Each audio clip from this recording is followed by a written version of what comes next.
आज हम इस वीडियो के सीरीज में देखने वाले हैं बिल्डिंग मटेरियल की जो भी हम सीरीज चला रहे हैं उसमें हमारा सीमेंट का सेकंड पार्ट हम देखेंगे। सीमेंट का फर्स्ट पार्ट तो हमारा हो चुका है, लेकिन ये सीमेंट का सेकंड पार्ट है। जो भी क्वेश्चन बचे हुए हैं सीमेंट के आज हम कवर करने वाले हैं इसमें। अगर आप चैनल पर नए हैं तो चैनल को सब्सक्राइब करें और बेल आइकन को प्रेस कर लें, जिससे कि हमारे नए वीडियो की नोटिफिकेशन आप तक पहुँचती रहे। चलिए हम वीडियो स्टार्ट करते हैं। सबसे पहला क्वेश्चन आपका है, सामान्य सघनता के लिए जल का प्रतिशत होना चाहिए, कितना होना चाहिए ये आपको बताना है। ऑप्शन नंबर डी इसका सही आंसर है 20 से 30%, यानी कि सामान्य सघनता के लिए जल का जो प्रतिशत है 20 से 30% होना चाहिए। सेकेंड हमारा क्वेश्चन है, देखते हैं। सीमेंट का निर्दोषिता यानी कि साउंडनेस परीक्षण इसके इसको निर्धारित किया करता है, यानी कि किसे निर्धारित करता है सीमेंट का निर्दोषता परीक्षण। तो ऑप्शन नंबर ए इसका सही आंसर है मुक्त चूने की गुणवत्ता यानी कि क्वालिटी या फ्री लाइम को निर्धारित करता है सीमेंट का निर्दोषता परीक्षण। जब हम सीमेंट का साउंडनेस टेस्ट करते हैं तो उससे हमको फ्री लाइम का पता चल जाता है सीमेंट में। ऑप्शन नंबर ए इसका सही आंसर है। नेक्स्ट हम देखते हैं, 150 mm की तुलना में 100 mm घन की संपीड़न क्षमता हमेशा क्या होगी, अधिक होगी, कम होगी या बराबर होगी, इसमें से आपको बताना है। तो ऑप्शन नंबर बी इसका सही आंसर है, हमेशा आपकी अधिक होगी। नेक्स्ट हम देखते हैं, निम्नलिखित में से सही कथन का चुनाव कीजिए। आपका ऑप्शन यहाँ पर दिया हुआ है, इसमें से सही कथन का चुनाव करना है। देखिए सबसे पहला कथन है, सीमेंट में जिप्सम जमने के समय को कम कर देता है। दूसरा आपका है, C2S जल के साथ अपक्रिया करने वाला सीमेंट का पहला यौगिक C2S है।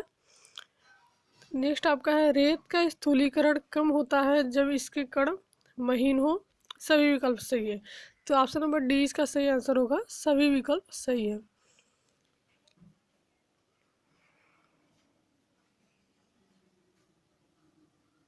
नेक्स्ट हम देखते हैं, सीमेंट के रासायनिक सामग्री में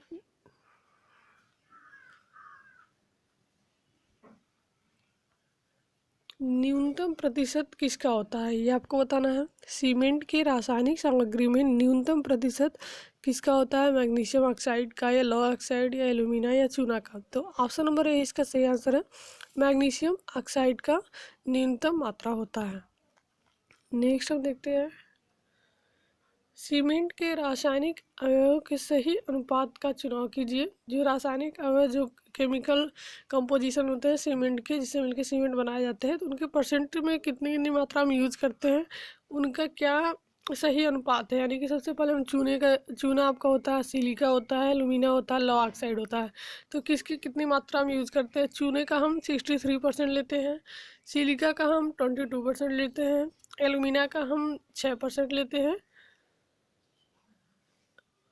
यहाँ पर देखिए एलुमिना का हम 6% और लौह ऑक्साइड का हम 3%।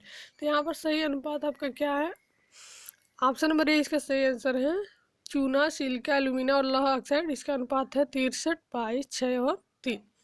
इनका परसेंटेज है कि इतना इतना परसेंट हम सीमेंट में यूज करते हैं, इनकी मात्रा।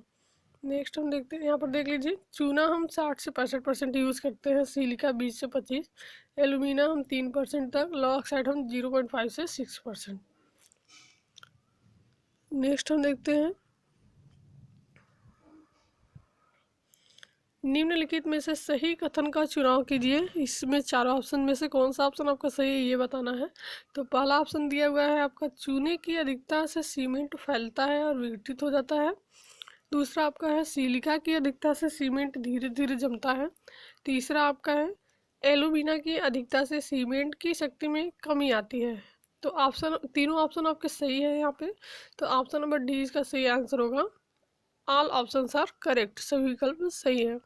नेक्स्ट हम देखते हैं, सामान्य पोर्टलैंड सीमेंट के लिए ये जो चार ऑप्शन दिए हैं, कौन ऑप्शन आपका इसमें से सही होगा। तो चलिए देखते हैं, IS चालनी संख्या 9 के अनुसार अवशिष्ट 10% से अधिक नहीं होना चाहिए। दूसरा है, निर्दोषता 5 से 10 mm परिवर्तित होती है। प्रारंभिक जमावकल 30 मिनट से कम नहीं होना चाहिए। 7 दिन पश्चात संपीड्य प्रतिबल 175 kg/cm² से कम नहीं होना चाहिए। तो पहला ऑप्शन इसका सही है, सामान्य पोर्टलैंड सीमेंट के लिए IS चालनी संख्या 9 के अनुसार अवशिष्ट आपका 10% से अधिक नहीं होना चाहिए। नेक्स्ट हम देखते हैं, भारत में सफ़ेद और रंगीन सीमेंट का व्यावसायिक नाम क्या है? ये आपको बताना है, सफ़ेद और रंगीन सीमेंट हम किसे कहते हैं। तो ऑप्शन आपका यहाँ दिया हुआ है, कोलोक्रीट, इंद्रधनुष यानी कि रेनबो सीमेंट, सिल्वीक्रीट। सभी विकल्प सही है। तो कौन सा ऑप्शन होगा इसका? सभी विकल्प सही है। ऑप्शन नंबर डी इसका सही आंसर है। नेक्स्ट हम देखते हैं, सीमेंट में पानी मिलाने पर जो ताप उत्पन्न होती है उसे कैसे कम कर सकते हैं? ऑप्शन नंबर ए इसका सही आंसर है, C3A और C3S के अनुपात को कम करके। इसके कम अनुपात को कम रखेंगे तो सीमेंट में जो पानी मिलाने पर जो ताप उत्पन्न होती है वो हमारी कम हो जाएगी। नेक्स्ट हम देखते हैं, पोर्टलैंड सीमेंट के निर्माण के लिए उपयोग की जाने वाली कच्ची सामग्री का अनुपात क्या होता है? वही बातें आपको फिर से यहाँ पर पूछी जा रही हैं, जो हम कंपोनेंट्स यूज करते हैं उनका सही अनुपात क्या है। तो ऑप्शन नंबर ए इसका सही आंसर है, चूना 63%, सिलिका 22% और जो भी अदर्स इंग्रेडिएंट्स होते हैं वो हम 15% लेते हैं। नेक्स्ट हम देखते हैं, सीमेंट के आरंभिक जमने के समय यानी कि सेटिंग टाइम को धीरे करने के लिए कौन सा यौगिक उत्तरदायी होता है? तो ऑप्शन नंबर बी इसका सही आंसर होगा, जिप्सम। जिप्सम सीमेंट के आरंभिक जमने के समय को कम करता है। नेक्स्ट हम देखते हैं, तीव्र जमने यानी कि सेटिंग वाला सीमेंट किसको जोड़कर बनता है? किसको जोड़कर ये बनता है? तो ऑप्शन नंबर ए इसका सही आंसर है, बहुत महीन चूड़ के रूप में कम मात्रा में जिप्सम। जिप्सम को जोड़कर हमारा तीव्र जमने यानी कि सेटिंग वाला सीमेंट हम बनाते हैं। नेक्स्ट हम देखते हैं, यदि सामान्य सघनता के लिए जल का P% आवश्यक हो तो आरंभिक जमने के समय के निर्धारण के लिए जल को मिलाया जाता है, मतलब किस अनुपात में मिलाया जाता है जल को? तो ऑप्शन नंबर डी इसका सही आंसर है, 0.85 पी। यदि सामान्य सघनता के लिए जल का P% आवश्यक हो तो आरंभिक जमने के समय के निर्धारण के लिए हम 0.85 पी जल को मिलाया जाता है। ऑप्शन नंबर डी इसका सही आंसर है। पोजोलाना सीमेंट का उपयोग यकीनन किसके निर्माण में किया जाता है? ये आपको बताना है। तो ऑप्शन नंबर डी इसका सही आंसर है, सभी विकल्प सही, यानी कि बांध के निर्माण में, भारी आधार संरचना में और अंत्याधार में। नेक्स्ट हम देखते हैं, निम्नलिखित में से गलत कथन का चुनाव कीजिए, इसमें से कौन सा कथन गलत है? चलिए पहला देखते हैं, सीमेंट की पिसावट की डिग्री महीनता कहलाती है। सीमेंट पेस्ट के कठोर द्रव्यमान बनने की प्रक्रिया सीमेंट की जमाई यानी कि सेटिंग कहलाती है। वह परिघटना जिसके गुण के कारण सीमेंट ध्वनि को संप्रेषित नहीं होने देता सीमेंट की ध्वनिकृत कहलाती है। सीमेंट और जल की रासायनिक अपक्रिया के दौरान जनित ऊष्मा हाइड्रेशन की ऊष्मा कहलाती है। तो इसमें से ऑप्शन नंबर सी आपका सही आंसर है, वह परिघटना जिसके गुण के कारण सीमेंट ध्वनि को संप्रेषित नहीं होने देता सीमेंट की ध्वनिकृत कहलाती है। यानी कि ऑप्शन नंबर सी इसका गलत, मतलब गलत कथन चुनना है तो सी इसमें से गलत है, तो ऑप्शन नंबर सी सही आंसर हो जाएगा। नेक्स्ट हम देखते हैं, विकाट प्लंजर का व्यास 10 mm है और इसकी लंबाई कितनी होती है? व्यास आपका दिया हुआ है, लंबाई आपसे पूछ रहा है। लंबाई आपकी ऑप्शन नंबर सी सही है, 40 से 50 mm तक होती है। नेक्स्ट हम देखते हैं, 1875 ग्राम सीमेंट पेस्ट की सामान्य सघनता के लिए 1500 ग्राम पानी की आवश्यकता होती है, तो पानी का प्रतिशत कितना होगा? यहाँ पर आपको एक क्वेश्चन दिया गया है, जल का भार दिया गया है, सीमेंट पेस्ट का भार दिया गया है और आपसे पूछा जा रहा है पानी का प्रतिशत। तो यहाँ पर हम कैसे निकाल सकते हैं?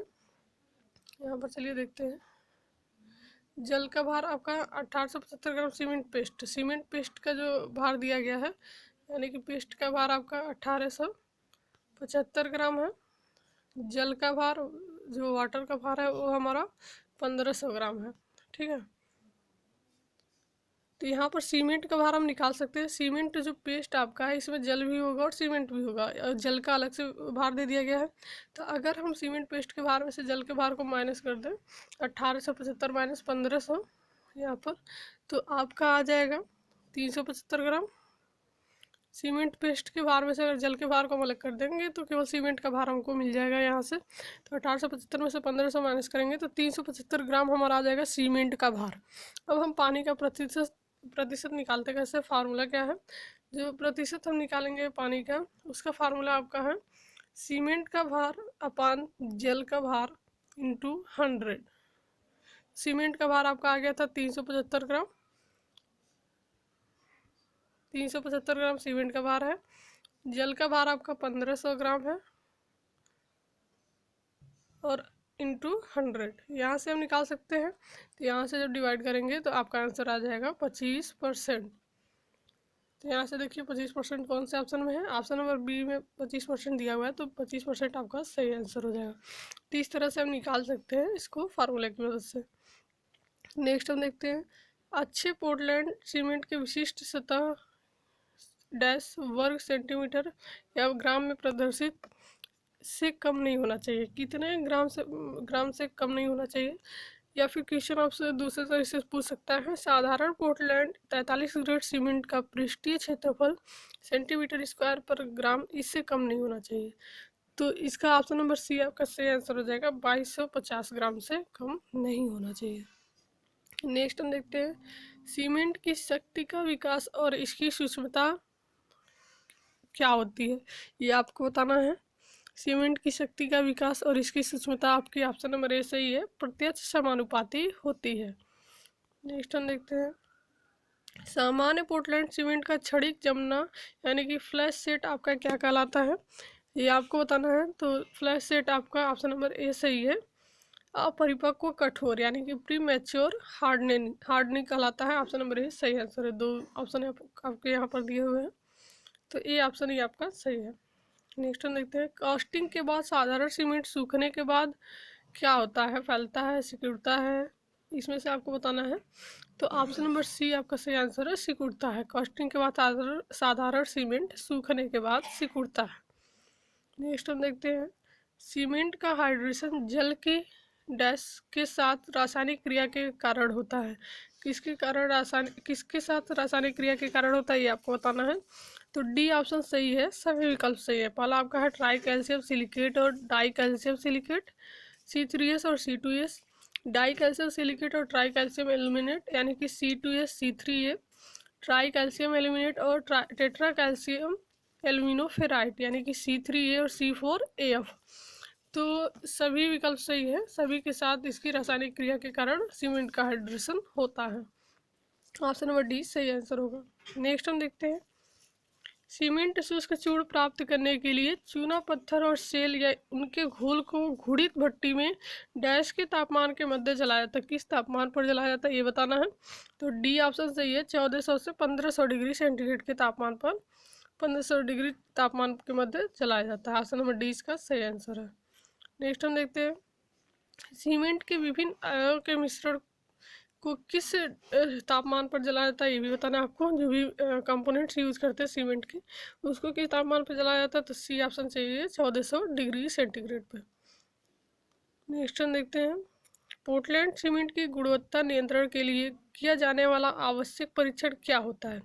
गुणवत्ता नियंत्रण के लिए यानी कि क्वालिटी कंट्रोल के लिए जो परीक्षण हम करते हो क्या होता है आपका, तो डी ऑप्शन सही है, सभी विकल्प सही है। सेटिंग टाइम, साउंडनेस और टेंसाइल स्ट्रेंथ, ये तीनों जो भी परीक्षण है गुणवत्ता नियंत्रण क्वालिटी कंट्रोल के लिए ही हम करते हैं। नेक्स्ट हम देखते हैं, हाई एल्यूमिना सीमेंट बनाने के लिए निम्न में से कौन से मिक्सर को फ्यूज किया जाता है, तो डी ऑप्शन सही है, चूना पत्थर तथा बॉक्साइट। हाई एल्यूमिना सीमेंट बनाने के लिए चूना पत्थर तथा बॉक्साइट से मिक्सर को फ्यूज किया जाता है। नेक्स्ट हम देखते हैं, सीमेंट का कौन सा घटक जल मिलाने पर सबसे पहले सेट और कठोर होता है, या फिर आपसे क्वेश्चन पूछा जा सकता है, पोर्टलैंड सीमेंट का यौगिक कौन सा यौगिक है जो जल के साथ तुरंत अभिक्रिया करता है और सबसे पहले तैयार हो जाता है। तो ये बताना है आपको, चारों ऑप्शन में से कौन सा आपका सही आंसर है। तो ऑप्शन नंबर बी आपका सही है, ट्राई कैल्शियम एल्यूमिनेट C3A सबसे पहले सेट होता है, बी ऑप्शन सही है। नेक्स्ट हम देखते हैं, निर्दोषता परीक्षण का उद्देश्य क्या है, ये आपको बताना है। तो ऑप्शन नंबर ए सही है, मुक्त चूने की उपस्थिति को निर्धारित करना। फ्री लाइम का पता करने के लिए सीमेंट में हम साउंडनेस टेस्ट करते हैं। ऑप्शन नंबर ए सही है। नेक्स्ट हम देखते हैं, किसका प्रयोग करने वाले कंक्रीट यानी कि किस सीमेंट का प्रयोग करने वाले कंक्रीट की तराई अवधि न्यूनतम होती है। कौन से सीमेंट का अगर प्रयोग करते हैं तो उसकी तराई हमको कम करनी पड़ती है। तो ए ऑप्शन सही है, रैपिड हार्डनिंग सीमेंट की। नेक्स्ट हम देखते हैं, जमते समय वह कौन सा कंपाउंड है जो सीमेंट की शक्ति को पहले 4 सप्ताह तक बढ़ाता है। जो भी कंपाउंड इसमें यूज होते हैं C3H, C2H, C3A, C4A, तो इसमें से कौन सा कंपाउंड है जो पहले सीमेंट की शक्ति को पहले 4 सप्ताह तक बढ़ाता है। तो ऑप्शन नंबर ए इसका सही आंसर है C3H। नेक्स्ट हम देखते हैं, सीमेंट का प्रारंभिक जमाव काल किसके कारण होता है। प्रारंभिक जमाव काल आपका जो भी इसमें यहाँ पर भी दिए गए हैं, तो ऑप्शन नंबर ए सही है, ट्राई कैल्शियम एल्यूमिनेट। नेक्स्ट हम देखते हैं, सामान्य पोर्टलैंड सीमेंट में टेट्रा कैल्शियम एल्यूमिनोफेराइड की मात्रा कितनी होती है। तो ये ऑप्शन सही है, 8 से 10% के बीच। सीमेंट की संपीड़न सामर्थ्य की जांच के लिए घन का आकार क्या है। तो ये ऑप्शन सही होगा, 70.6 mm। 7 दिन और 28 दिन के सीमेंट कंक्रीट की क्षमता के बीच अनुपात क्या होता है, ये आपको बताना है। तो सी ऑप्शन सही है, 2/3। सीमेंट के जमाव समय का परीक्षण करने से पहले कौन सी जांच करनी चाहिए, यानी सेटिंग टाइम का टेस्ट करें तो उससे पहले हमको कौन सा टेस्ट करना चाहिए, सघनता का। ऑप्शन नंबर सी इसका सही आंसर है। नेक्स्ट हम देखते हैं, ओपीसी यानी कि 136 की संपीड़न सामर्थ्य 7 दिनों के बाद निकली तो इसे किससे कम नहीं होनी चाहिए। तो सी ऑप्शन सही है आपका, 22 Nm/mm² से। ओपीसी ऑर्डिनरी पोर्टलैंड सीमेंट में मौजूद 4 मुख्य ऑक्साइड जैसे CaO, Al2O3, SiO2 और Fe2O3 है। ओपीसी के विशेष संगठन में उनके अनुपातों के सही बढ़ते क्रम की पहचान करें, यानी कि बढ़ते क्रम में कौन सा सही अनुपात है। तो ऑप्शन नंबर सी आपका सही है, Fe2O3, Al2O3, SiO2 और CaO। नेक्स्ट देखते हैं, 50 kg वाले बैग में सीमेंट का आयतन कितना होता है, यानी कि एक बैग का जो भार होता है 50 kg होता है और उसमें सीमेंट का आयतन कितना होता है। तो 35 सेंटीमीटर क्यूब होता है। ऑप्शन नंबर सी सही है इसका। नेक्स्ट देखते हैं, सीमेंट और मिलावे के मध्य रासायनिक अंतःक्रिया का परिणाम निम्न विकल्पों में से क्या होता है। बी ऑप्शन सही है, क्षारीय संघात अपक्रिया। साधारण पोर्टलैंड सीमेंट की निर्दोषता जांचने के लिए निम्न में से कौन सा परीक्षण किया जाता है। तो ली चैडलियर परीक्षण हम करते हैं। ऑप्शन नंबर ए सही है।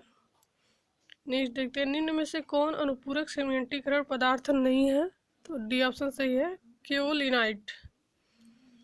भारत में उपलब्ध 43 ग्रेड का साधारण पोर्टलैंड सीमेंट जो मानक आवश्यकताओं के अनुरूप है उसके लिए निर्दिष्ट न्यूनतम प्रारंभिक जमाव का क्या है 43 ग्रेड का। तो 30 मिनट होता है। ऑप्शन नंबर ए सही है। नेक्स्ट देखते हैं, साधारण पोर्टलैंड सीमेंट का सूक्ष्मता मान फाइननेस वैल्यू कितनी होनी चाहिए, तो ये आपको बताना है। तो ये ऑप्शन सही है, 225 मीटर/kg। नेक्स्ट देखते हैं, निम्न में से इस रसायन की उपस्थिति के कारण सीमेंट में उत्फुलन होता है, कौन से रसायन की उपस्थिति के कारण होगा उत्फुलन। तो डी ऑप्शन सही है, एल्कलीज के कारण, क्षार के कारण होता है। नेक्स्ट हम देखते हैं, साधारण पोर्टलैंड सीमेंट के लिए ली चैटलियर के निर्दोषता परीक्षण के अनुसार अधिकतम प्रसार कितना होना चाहिए, ये आपको बताना है। तो डी ऑप्शन सही है, 10 mm से कम। या फिर दूसरे तरह से क्वेश्चन आपसे पूछ सकता है, किसी प्रकार के पोर्टलैंड सीमेंट का विस्तार कितने से अधिक नहीं होना चाहिए। तो डी ऑप्शन सही है, 10 mm से कम। सीमेंट बनाने की प्रक्रिया में सभी घटकों को किस ताप पर गर्म किया जाता है, पहले भी ये क्वेश्चन आया था, 1400 डिग्री सेंटीग्रेड। सी ऑप्शन सही है। सीमेंट की सामर्थ्य के लिए सीमेंट का कौन सा यौगिक उत्तरदायी है, ये बताना है। तो बी ऑप्शन सही है, सिलिका। सामर्थ्य के लिए सिलिका उत्तरदायी है। नेक्स्ट देखते हैं, तीव्र जमने वाले सीमेंट में कौन सा यौगिक मिलाया जाता है। तो तीव्र जमता है उसमें, ऑप्शन नंबर ए सही है, एल्यूमिनियम सल्फेट। सीमेंट पर किए जाने वाले किस परीक्षण के लिए ली चैटलियर उपकरण का प्रयोग करते हैं, या फिर पोर्टलैंड सीमेंट में विस्तार का परीक्षण निम्न परीक्षण से किया जाता है। तो निर्दोषिता परीक्षण को ज्ञात करने के लिए हम करते हैं। तो ये ऑप्शन आपका सही होगा। सी पोर्टलैंड सीमेंट के मुख्य घटक संगठक कौन से हैं। तो सी ऑप्शन सही है, लाइम और सिलिका। नेक्स्ट हम देखते हैं, लास्ट क्वेश्चन आपका, सीमेंट का घनत्व लिया जाता है कितना घनत्व लिया जाता है। तो 1440 kg पर मीटर क्यूब। सी ऑप्शन सही है। इसको हम थोड़ा डिटेल में देख लेते हैं। और जो भी मटेरियल है उनके घनत्व कितना, इकाई भार कितना होता है। 1 टन में 20 बोरी सीमेंट लिए जाते हैं। सीमेंट का जो भार है 1440 होता है। सादा सीमेंट कंक्रीट का 2400, चूना कंक्रीट का 1920, बालू का 1600, ईंट का 1600 से 1920, जिप्सम का 2240 से 2400, संगमरमर का 2560 से 2720। तो सीमेंट का और जो बचा हुआ क्वेश्चन है नेक्स्ट पार्ट में हम देखेंगे।